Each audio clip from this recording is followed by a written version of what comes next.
The recent election of Cardinal Giorgia Bergoglio to the position of Pope Francis I was an unprecedented event the world has never before witnessed. It is the first time in history that a member of the Jesuit order has been elected to the highest position of the Roman Catholic Church. Reactions worldwide varied from jubilation to matter-of-fact acceptance to disinterest. These very reactions reveal appalling ignorance of the true nature of the Jesuit order. Widely regarded as a benevolent missionary order, known for its educational institutions, the Jesuit order, as the Society of Jesus is commonly known, has long played an incredibly influential, albeit secretive, role in the destinies of nations, organizations, and individuals.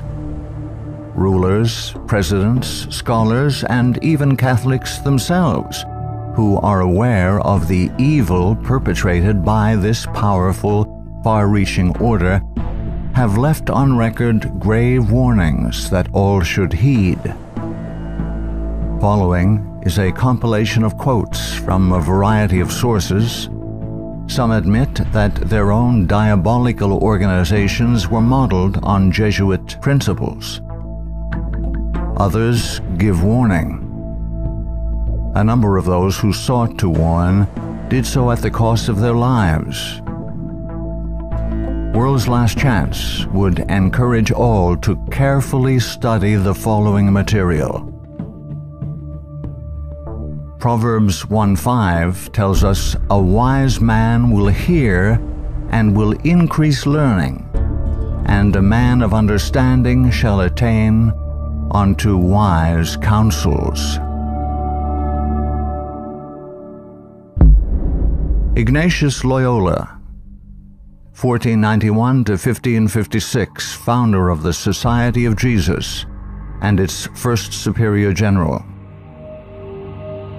Nor will it contribute a little to our advantage if with caution and secrecy we foment and heighten the animosities that arise among princes and great men, even to such a degree that they may weaken each other. But if there appear any likelihood of reconciliation, then as soon as possible let us endeavor to be the mediators, lest others prevent us. Finally, let all with such artfulness gain the ascendant over princes, noblemen, and the magistrates of every place, that they may be ready at our beck, even to sacrifice their nearest relations and most intimate friends, when we say it is for our interest and advantage. Let proper methods be used to get knowledge of the animosities that arise among great men, that we may have a finger in reconciling their differences. For by this means we shall gradually become acquainted with their friends and secret affairs, and of necessity engage one of the parties in our interests. Immediately upon the death of any person of post, let them take timely care to get some friend of our society preferred in his room. But this must be cloaked with such cunning and management as to avoid giving the least suspicion of our intending to usurp the prince's authority.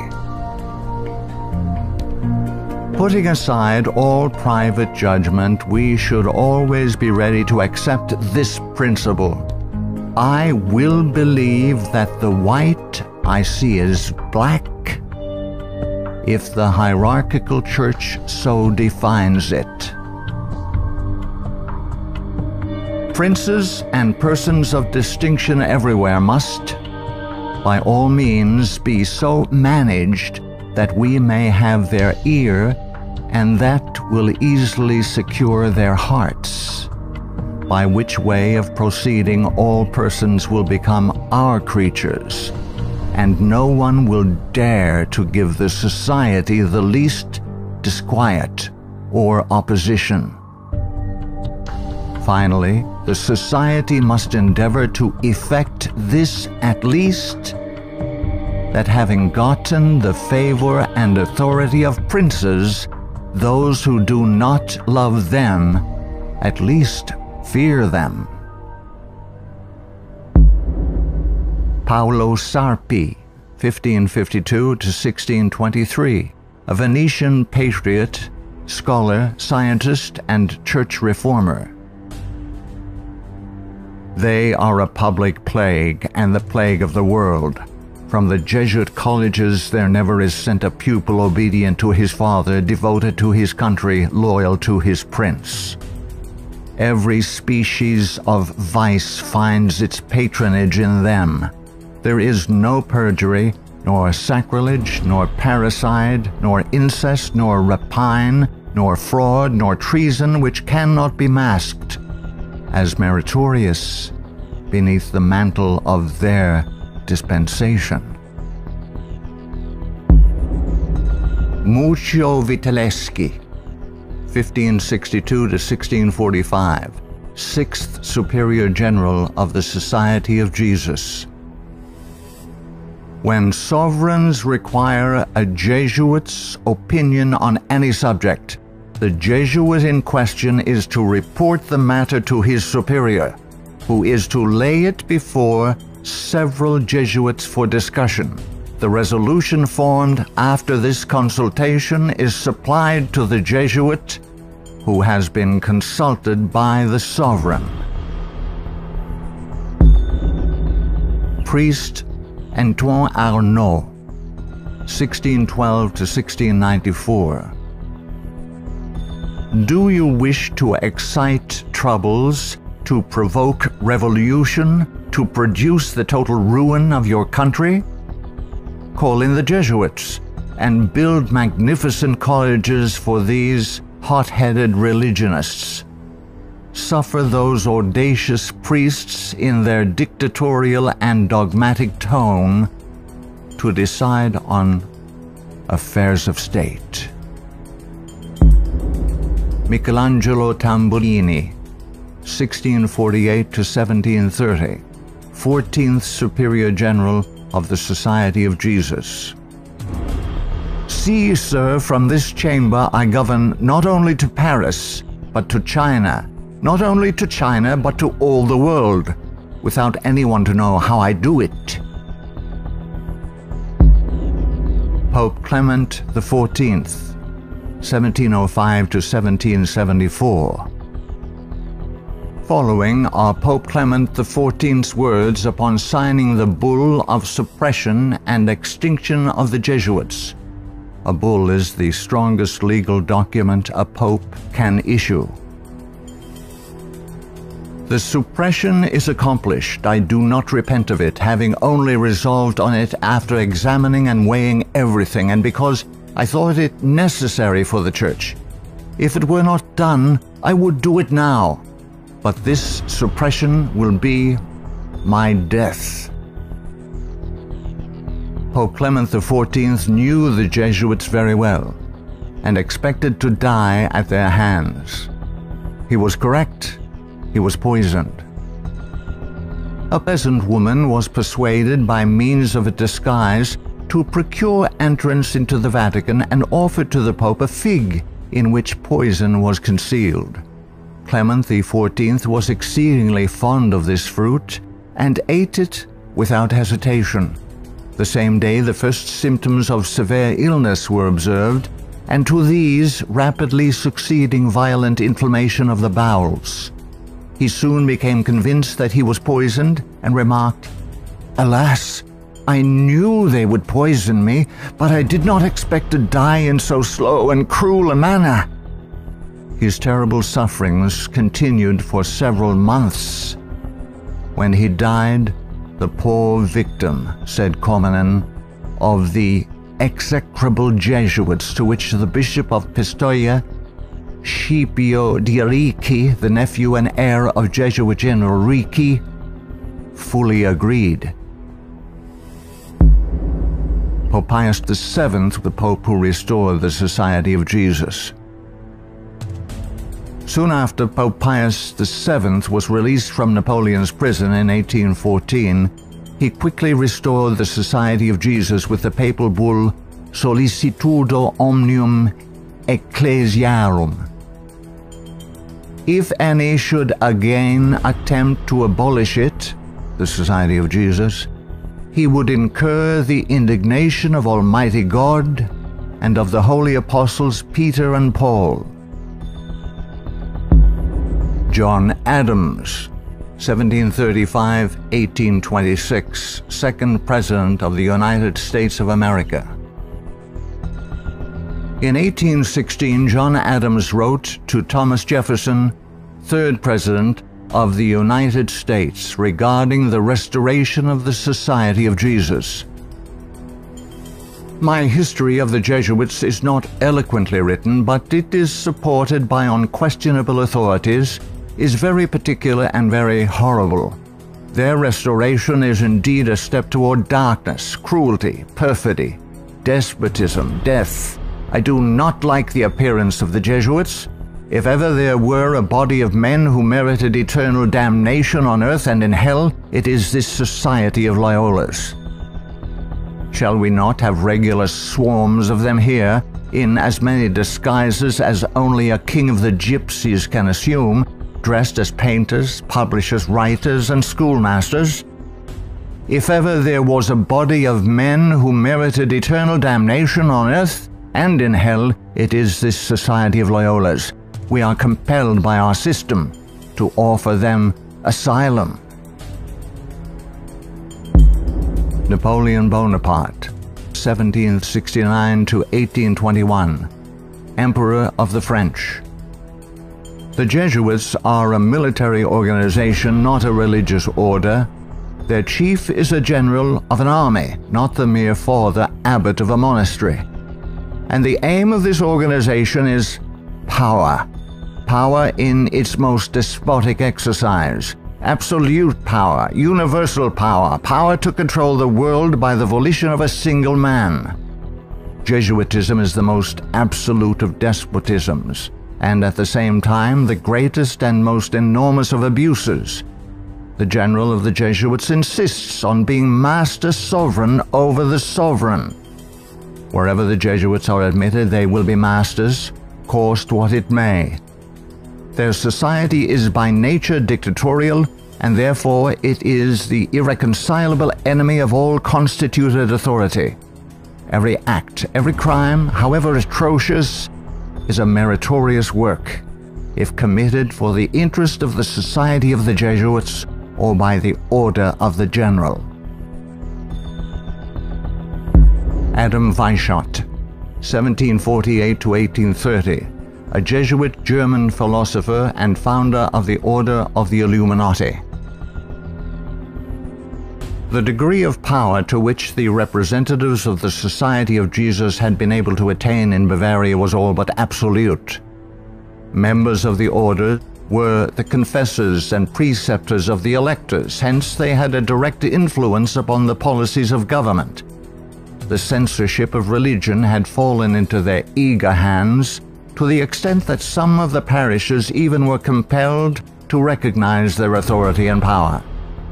To exterminate all Protestant influence and to render the Catholic establishment complete, they had taken possession of the instruments of public education. It was by Jesuits that the majority of the Bavarian colleges were founded, and by them they were controlled. By them also the secondary schools of the country were conducted. The Marquis de Lafayette, 1757–1834, a French statesman and general. It is my opinion that if the liberties of this country, the United States of America, are destroyed, it will be by the subtlety of the Roman Catholic Jesuit priests, for they are the most crafty, dangerous enemies to civil and religious liberty. They have instigated most of the wars of Europe. Friedrich von Hardenberg, 1772 to 1801, German philosopher. Never before in the course of the world's history had such a society, that is, the Jesuit order, appeared. The old Roman Senate itself did not lay schemes for world domination with greater certainty of success. André-Marie Jean-Jacques Dupin, 1783 to 1865, a French statesman. The Jesuits are a naked sword whose hilt is at Rome, but its blade is everywhere, invisible until its stroke is felt. Samuel Morse, 1791 to 1872, American inventor of the telegraph. They are Jesuits. This society of men, after exerting their tyranny for upwards of 200 years, at length became so formidable to the world, threatening the entire subversion of all social order, that even the Pope, whose devoted subjects they are, and must be, by the vow of their society, was compelled to dissolve them. They had not been suppressed, however, for 50 years before the waning influence of popery and despotism required their useful labors to resist the light of democratic liberty, and the Pope, Pius VII, simultaneously with the formation of the Holy Alliance, revived the order of the Jesuits in all their aureory. From their vow of unqualified submission to the sovereign pontiff, they have been appropriately called the Pope's bodyguard. And do Americans need to be told what Jesuits are? They are a secret society, a sort of Masonic order, with super-added features of revolting odiousness, and 1,000 times more dangerous. They are not merely priests or of one religious creed. They are merchants and lawyers and editors and men of any profession having no outward badge in this country by which to be recognized. They are about in all your society. They can assume any character, that of angels of light or ministers of darkness, to accomplish their one great end, the service upon which they are sent, whatever that service may be. They are all educated men, prepared and sworn to start at any moment and in any direction, and for any service, commanded by the general of their order, bound to no family, community, or country by the ordinary ties which bind men, and sold for life to the cause of the Roman pontiff. And who are these agents? They are for the most part Jesuits, an ecclesiastical order proverbial through the world for cunning, duplicity, and total want of moral principle, an order so skilled in all the arts of deception that even in Catholic countries, in Italy itself, it became intolerable and the people required its suppression. Orestes Augustus Brownson, 1803 to 1876, New England intellectual and activist, preacher, labor organizer, and noted Catholic convert and writer. Undoubtedly, it is the intention of the Pope to possess this country, America.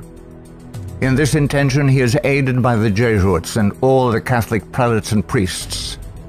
If the Catholic Church becomes predominant here, Protestants will all be exterminated. Abraham Lincoln, 1809 to 1865, 16th President of the United States of America. This war, the American Civil War, 1860 to 1865, would never have been possible without the sinister influence of the Jesuits. We owe it to popery that we now see our land reddened with the blood of her noblest sons. Though there were great differences of opinion between the South and North on the question of slavery, neither Jeff Davis nor any one of the leading men of the Confederacy would have dared to attack the North had they not relied on the promise of the Jesuits that under the mask of democracy, the money and the arms of the Roman Catholics, even the arms of France, were at their disposal if they would attack us. The Protestants of both the North and South would surely unite to exterminate the priests and the Jesuits if they could learn how the priests and nuns and the monks which daily land on our shores under the pretext of preaching their religion are nothing else but the emissaries of the Pope, of Napoleon III, and the other despots of Europe to undermine our institutions, alienate the hearts of our people from our Constitution and our laws, destroy our schools, and prepare a reign of anarchy here as they have done in Ireland, in Mexico, in Spain, and wherever there are any people who want to be free. I am so glad to meet you again, he said. You'll see that your friends the Jesuits have not yet killed me, but they would have surely done it when I passed through the most devoted city, Baltimore, had I not defeated their plans by passing incognito a few hours before they expected me. New projects of assassination are detected almost every day, accompanied with such savage circumstances that they bring to my memory the massacre of St. Bartholomew and the gunpowder plot. We feel, at their investigation, that they come from the same masters in the art of murder, the Jesuits. So many plots have already been made against my life that it is a real miracle that they have all failed when we consider that the great majority of them were in the hands of skillful Roman Catholic murderers evidently trained by the Jesuits. I know that Jesuits never forget nor forsake, but man must not care how and where he dies, provided he dies at the post of honor and duty. Charles Chineke, 1809 to 1899, Canadian ex-Catholic priest. From that the Catholic priests with the most admirable ability and success have gathered their Irish legions into the great cities of the United States, and the American people must be very blind indeed if they do not see that if they do nothing to prevent it, the day is very near when the Jesuits will rule their country, from the magnificent White House at Washington to the humblest civil and military department of this vast republic. Brigadier General Thomas M. Harris, 1817 to 1906, physician and Union General during the Civil War. The organization of the Roman Catholic hierarchy is a complete military despotism of which the Pope is the ostensible head. The Black Pope is the head of the Order of the Jesuits and is called a general. He not only has command of his own order, but directs and controls the general policy of the Roman Catholic Church. He is the power behind the throne and is the real potential head of the hierarchy. There is no independence of thought or of action in its subordinate parts, implicit and unquestioning obedience to the orders of superiors in authority. It is the sworn duty of the priesthood of every grade. It would seem that the Jesuits had had it in mind from the beginning of the war, the American Civil War of 1861 to 1865, to find an occasion for the taking off, that is the assassination, of Mr. Abraham Lincoln. The favorite policy of the Jesuits is that of assassination. Fyodor Dostoevsky, 1821 to 1881, famous Russian novelist. The Jesuits are simply the Roman army for the earthly sovereignty of the world in the future, with the Pontiff of Rome for emperor. That's their ideal. It's simple lust of power, of filthy earthly gain, of domination, something like a universal serfdom with them as masters. That's all they stand for. They don't even believe in God, perhaps. Margaret F. Cusick, 1829 to 1899, converted nun of Kenmare.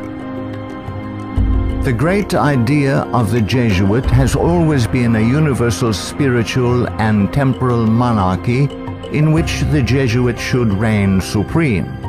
England has always been the place desired for the base of operations necessary for this end. Hence the blood, the tears shed, and the schemes undertaken in this country by the Jesuit. He has by no means ended his efforts for the subjugation of the world to Rome through England. When the Jesuit is expelled from one place, he is not slow to find another. France may reject him, not without cause, but England opens her arms to him. Catholic Italy may deprive him of the glories of his once famous home in the Jesuits, but America opens her doors to him. He is the wandering Jew of the Romish Church. He is followed by the execrations of those by whom he was once beloved until they discovered his iniquities. Charles Haddon Spurgeon, 1834 to 1892, British particular Baptist preacher known as the Prince of Preachers. Our ancient enemies have small belief in our common sense if they imagine that we shall ever be able to trust them, after having so often beheld the depths of Jesuitical cunning and duplicity. The sooner we let certain archbishops and cardinals know that we are aware of their designs and will in nothing cooperate with them, the better for us and our country. Of course, we shall be howled at as bigots, but we can afford to smile at that cry when it comes from the church which invented the Inquisition. No peace with Rome is the motto of reason as well as of religion. Richard W. Thompson, 1809 to 1900, Secretary of the Navy, United States of America. The Jesuits are the deadly enemies of civil and religious liberty.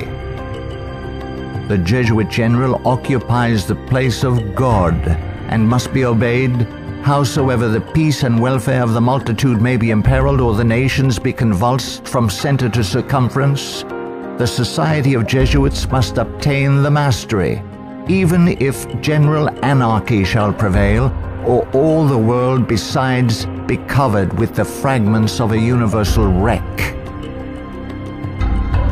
The sovereigns of the Holy Alliance had massed large armies and soon entered into a pledge to devote them to the suppression of all uprisings of the people in favor of free government. And he, Pius VII, desired to devote the Jesuits, supported by his pontifical power, to the accomplishment of that end.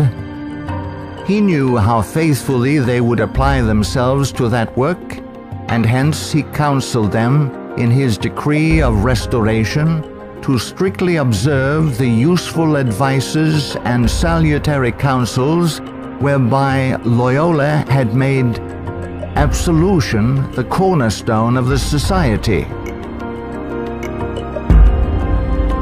Luigi de Sanctis, 19th century ex-official censor of the Inquisition. All these things caused the Father General of the Jesuits to be feared by the Pope and sovereigns. A sovereign who is not there, the Jesuits' friend, will sooner or later experience their vengeance. At what then do the Jesuits aim? According to them, they only seek the greater glory of God. But if you examine the facts, you will find that they aim at universal dominion alone. They have rendered themselves indispensable to the Pope, who without them could not exist, because Catholicism is identified with them. They have rendered themselves indispensable to governors and hold revolutions in their hands. And in this way, either under one name or another, it is they who rule the world.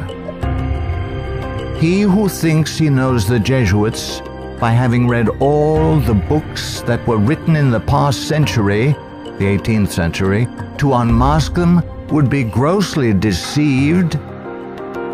The Jesuitism of that day was an open war against the gospel and society.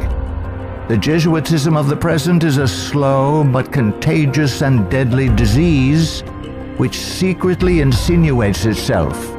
It is a poison taken under the name of medicine. G. B. Nicolini, Italian ex-Catholic, in 1854 published the finest Italian history of the Jesuits in existence. Take the Jesuit for what he ought or appears to be, and you commit the greatest of blunders.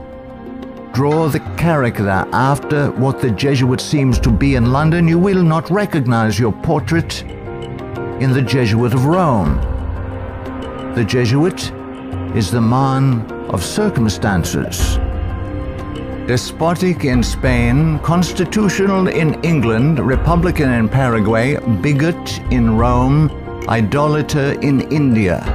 He shall assume and act out in his own person, with admirable flexibility, all those different features by which men are usually to be distinguished from each other. He will accompany the gay women of the world to the theater and will share in the excesses of the debauchee.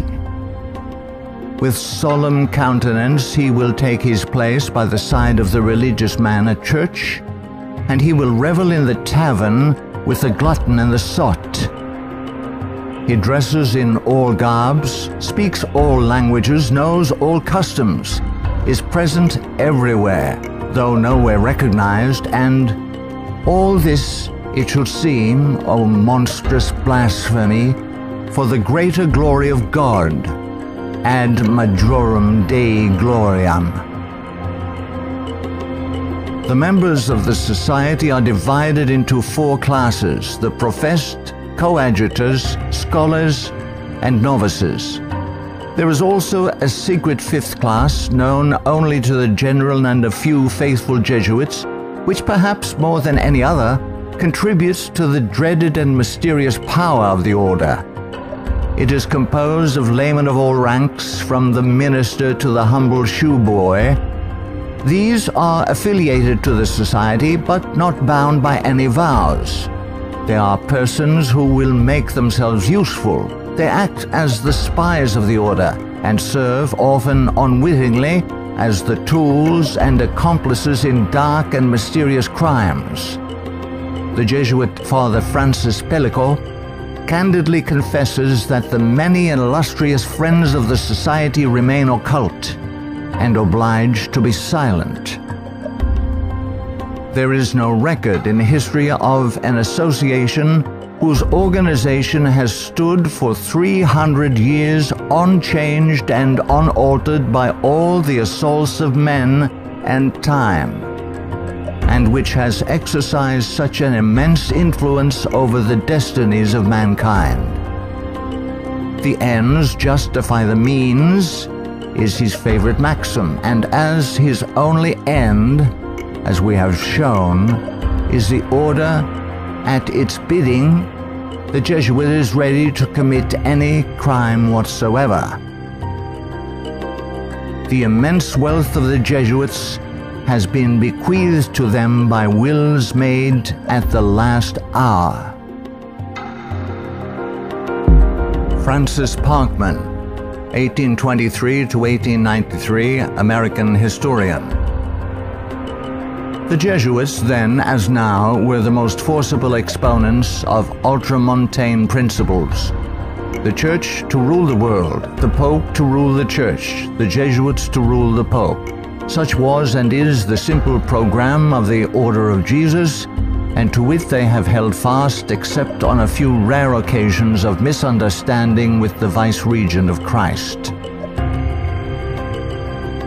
Hector Macpherson, 1851 to 1924, prolific Scottish writer and journalist. So hurtful was the Jesuit order found to be that up to 1860 it was expelled no fewer than 70 times from countries which had suffered from its machinations.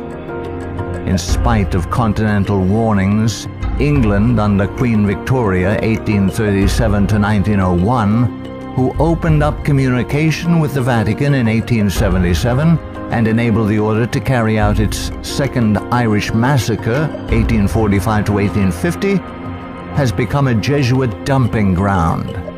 Those whom other countries have found from sad experience to be enemies, Britain allows to land on her shores and to carry on, unmolested, their work of iniquity. We are carrying toleration to excess, and unless there is a change of policy, this nation will one day pay a heavy penalty. Father Jeremy J. Crowley, 1861 to 1927, American ex-Catholic priest.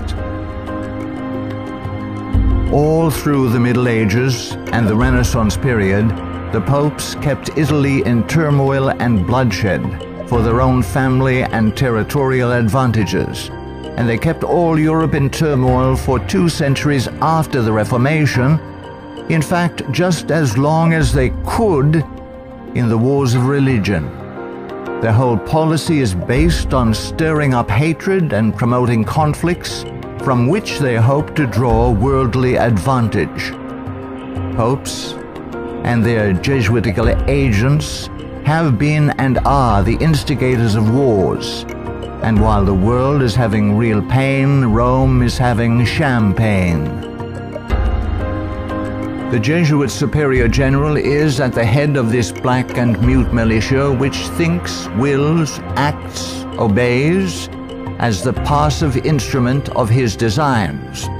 Their whole life must have but one aim, the advancement of the Jesuit order to which they are attached. How long shall the Roman Catholic hierarchy play the people for fools? Shall the government be of the people, for the people, and by the people, or by the Pope? Let's not let the Pope of Rome name our president for us. Lovers of your country, beware of Jesuitical intrigues, the political power of Romanism, and the honeyed words of politicians reaching after the presidency. Ellen G. White, 1827 to 1915, prolific author and American Christian pioneer. Jesuitism inspired its followers with fanaticism. There was no crime too great for them to commit, no deception too base for them to practice, no disguise too difficult for them to assume. It was a fundamental principle of the order that the end justifies the means.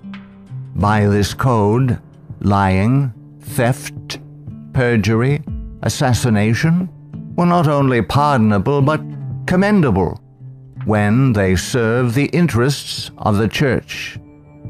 Under various disguises, the Jesuits worked their way into offices of state, climbing up to be the counselors of kings and shaping the policy of nations. Edmund Ronan, 1832 to 1911, former Freemason who served as both secretary and master of Keystone Lodge.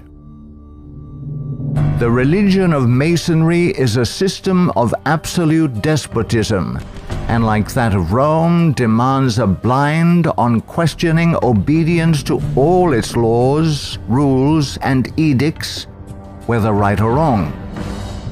What a singular commentary on the indifference, the subserviency, or the cowardice of society that an institution professedly organized by such cunning knaves, the Jesuits, and for such base purposes, and which has been sustained by fraud, falsehood, and deception from the commencement of its career to the present time, should be permitted today to dictate to, if not virtually to rule the nation, and to create such a dread in communities that even some of the ministers of Christian denominations, who detest its vile philosophy and who would like to see it swept from the face of the earth, are absolutely afraid to mention its name, either in the pulpit, the prayer meeting, or the Sabbath school, lest its secret vendetta vengeance might, in some concealed manner, be wreaked upon them.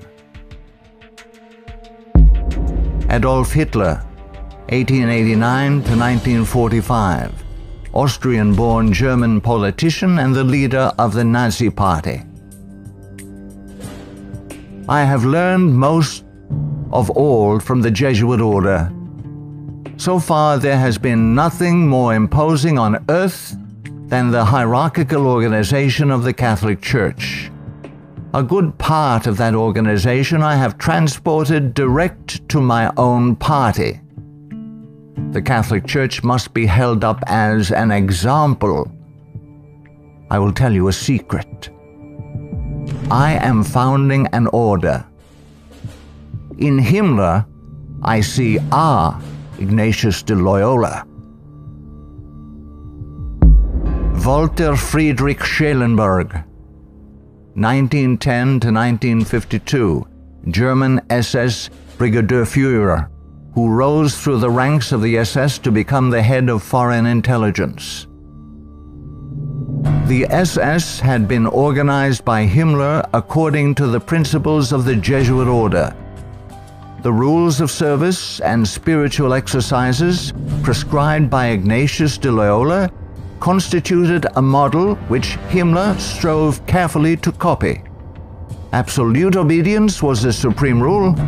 Every order had to be executed without comment. Avro Manhattan, 1914 to 1990, a writer and philosopher. The Jesuits are one of the largest stockholders in the American Steel Company, Republic, and National. They are also among the most important owners of the four greatest aircraft manufacturing companies in the U.S., Boeing, Lockheed, Douglas, and Curtiss-Wright. No political event or circumstance can be evaluated without the knowledge of the Vatican's part in it, and no significant world situation exists in which the Vatican does not play an important explicit or implicit role. Alberto Rivera, 1935 to 1997, ex-Jesuit. The higher I went in the Jesuit order, the more corruption I saw within the institution. I was invited to attend a secret black mass by high-ranking Jesuits, including Superior General Pedro Arrupe, in a monastery in the northern part of Spain. When I knelt to kiss the ring of a high official, I saw a symbol on that ring that made my blood run cold. It was a Masonic symbol, the compass and the square. A thing I hated, and I had been told to fight against it. I found out the Jesuit general was also a Mason and a member of the Communist Party in Spain. Frederick Tupper Southey III, 1936 to 2007, American composer, musician, author, and artist. The Roman Inquisition had been administered since 1542 by the Jesuits. Edmund Paris, 1894 to 1970, author of The Secret History of the Jesuits. The public is practically unaware of the overwhelming responsibility carried by the Vatican and its Jesuits in the starting of the two world wars, a situation which may be explained in part by the gigantic finances at the disposition of the Vatican and its Jesuits, giving them power in so many spheres, especially since the last conflict. The Jesuits are a secret society, a sort of Masonic order, with super-added features of revolting odiousness and 1,000 times more dangerous. The Führer had come to power thanks to the votes of the Catholic Zentrum, Central Party overseen by Jesuit Ludwig Kass, only 5 years before, 1933. But most of the objectives cynically revealed in Mein Kampf were already realized. This book was written by the Jesuit-controlled Father Bernhard Stempfler and signed by Hitler. For it was the Society of Jesus which perfected the famous Pan-German program as laid out in this book, and the Führer endorsed it. Nino Lobello, 1922 to 1997, American author and journalist, specialized in writing about the Vatican. The Pope's confessor, an ordinary priest, must be a Jesuit. He must visit the Vatican once a week at a fixed time, and he alone may absolve the Pope of his sins. Michael Bunker, American writer, historian, theologian. There is a conspiracy against Christendom. But who are Satan's agents in this conspiracy? The agents are the Jesuits. Even though the Jesuits exude vast influence and control in the areas of theology, education, recorded history, and current media, I am still perplexed that virtually no literature exists exposing the Jesuits' influence on mainline Protestantism. In this work, the author uncovers forgotten history regarding the cooperative salvation theology of the Jesuits. From Cain to Charles G. Finney, this book proves that modern Protestantism has abandoned the doctrines of grace and embraced the satanic doctrines of cooperative salvation. Eric John Phelps, 1953, still living, author and protagonist in the truth-seeking movement in the United States. In the 20th century, the Jesuits have conducted their inquisition under the names of Nazism, fascism, communism, and now Islamic terrorism, with their inquisitors Adolf Hitler, Francisco Franco, Joseph Stalin, and now Osama bin Laden.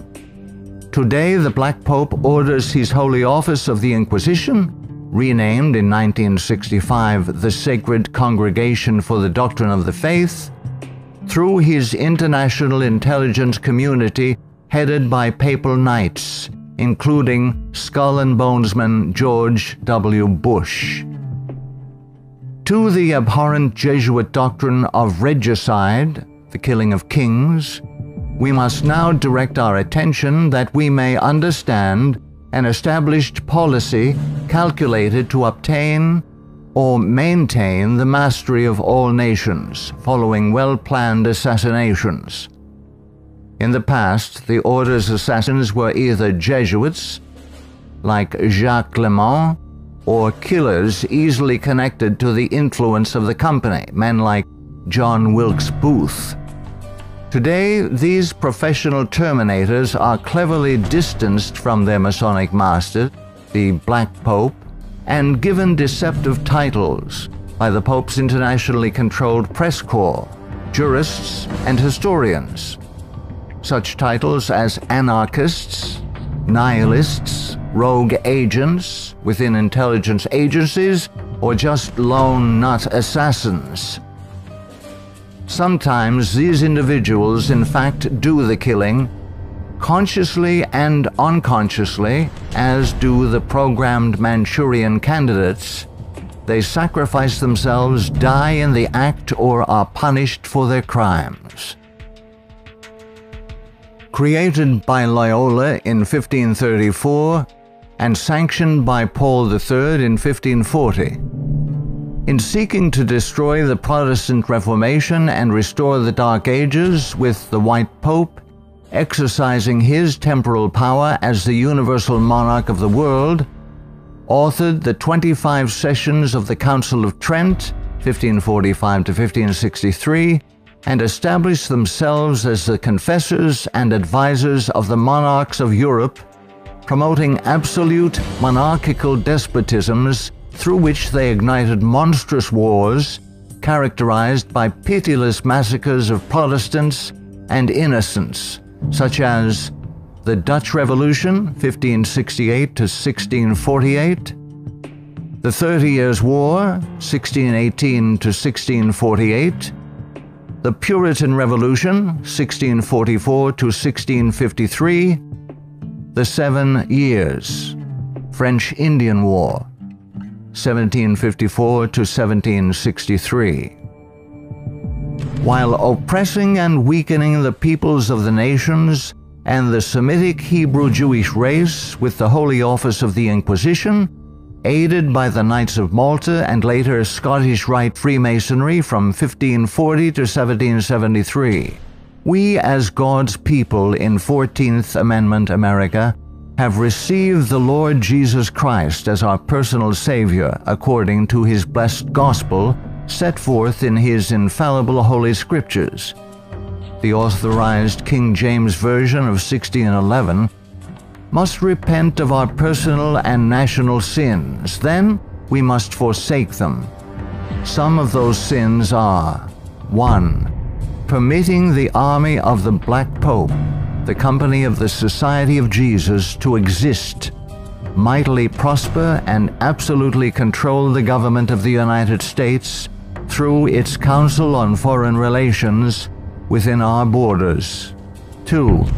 Believing the Jesuit-controlled American press, which has continually lied and deceived us throughout the 20th century. 3. Permitting the Jesuits' Federal Reserve banking system and United Nations to exist within our borders, as these two bodies have successfully destroyed popular liberty, liberalism, and the national sovereignty of every nation in the world pursuant to the purposes of the Jesuits' Holy Alliance. 4. Waiving our Fourth and Fifth Amendment rights secured by the declaratory and restrictive clauses of the Bill of Rights at the insistence of the Baptists of Virginia, and so dearly paid for with torrents of blood by our Protestant forefathers, through filing our confessions every April 15th, paying the heavy and progressive communist income tax, thereby financing a multitude of sins. 5. Permitting the drafting, vaccinating, and sending of our sons abroad to fight the Pope's foreign wars, such as the war in Vietnam and the recent wars in Serbia, Iraq, and now Afghanistan, resulting in the further destruction of American liberals and foreign heretics so condemned by the Jesuits' Council of Trent. 6. Permitting the Jesuits, in control of the government of the American Empire, to use our military and financial might to enthrone dictators around the world whose first allegiance is to Rome, thereby restoring the temporal power of the Jesuits, infallible Pope, returning the world to the Dark Ages. 7. Consenting to the Jesuits' Supreme Court decisions in removing the Protestant Bible and prayer from the bulwark of American liberty so hated by the Jesuits, the public school system. 8. Consenting to the immigration of millions of Roman Catholics and pagan persons of color whose loyalty to the Pope or their own race, religion, and nationality is greater than their loyalty to our Protestant constitution and Republican form of government, thereby creating a multitude of agitations justifying more centralization of power in Washington, D.C., and through amalgamation, the Africanization of the American white Celtic Anglo-Saxon race, being historically the greatest enemy of the Jesuit order, especially its Bible-believing Protestants and Baptists, as intended by the Company of Jesus pursuant to its Jesuit oath. 9. Consenting to the Jesuit Supreme Court's several decisions of forced integration, resulting in the destruction of both the white and black races through amalgamation, as the exchange of viruses, bacteria, and parasites, unique to each race, creates powerful combinations in the offspring, producing a non-resistant, weak, and sterile population within 5 generations. 10. Consenting to the Jesuit Supreme Court's decision of legalized abortion, resulting in the mass murder of unborn babies, polluting the land with innocent blood, ultimately collapsing the Ponzi scheme called the Social Security system, justifying mass murder of the elderly by the coming fascist dictator, provoking the Lord against us to consume us, until there be no remnant nor escaping in the land, by means of a massive military invasion composed of a coalition of nations, cleansing the land with the blood of unrepentant and unforgiven American murderers. 11. Succumbing to race hatred as a result of Jesuit-controlled Masonic agitators such as the White Knights of the Ku Klux Klan and the Black Nation of Islam, justifying the imposition of martial law when the inner-city race wars begin. 12. Sheepishly giving up our real wealth, gold and silver coins in exchange for indulgences, the Jesuits' worthless paper money called Federal Reserve notes, and thereby becoming a nation of overworked, unprincipled, money-hungry thieves. 13. Consenting to the cattle brand of the Jesuits' Social Security number as a means of identification to be used by their international intelligence community, begun by Hitler's SS at Dachau, it being the forerunner of. 14. Obeying the evil 1968 gun law of Nazi origin and thereby, upon purchasing new firearms, blindly registering our guns, our swords of just defense, enabling the coming Jesuit-controlled white fascist military dictator to ultimately take them from us, making our annihilation sure pursuant to the Council of Trent. 15. Committing a multitude of personal sins, both public and private, ensuring that our annihilation will be a righteous act in the eyes of both the risen Son of God and mortal man. Far from being the benevolent educational missionary society many view the Society of Jesus as being, the Jesuit order is responsible for some of the most heinous acts in recorded history. They have battled truth and righteousness, crushed religious liberty, influenced kings, and sought to mold the course of history to carry out their own agenda. Now that the visible head of the Roman Catholic Church is himself a member of this order, the power of the Jesuit order is complete. Let all who love truth, all who love freedom, take heed and beware of the danger now facing the world in the person of Pope Francis I. Error and wickedness will ever seek to use force against truth and righteousness. Now is the time to draw close to Yahuwah, setting aside the sin that doth so easily beset, and surrender all to the Creator. he will accept all who come to him in faith. A prudent man foreseeth the evil, and hideth himself, but the simple pass on, and are punished.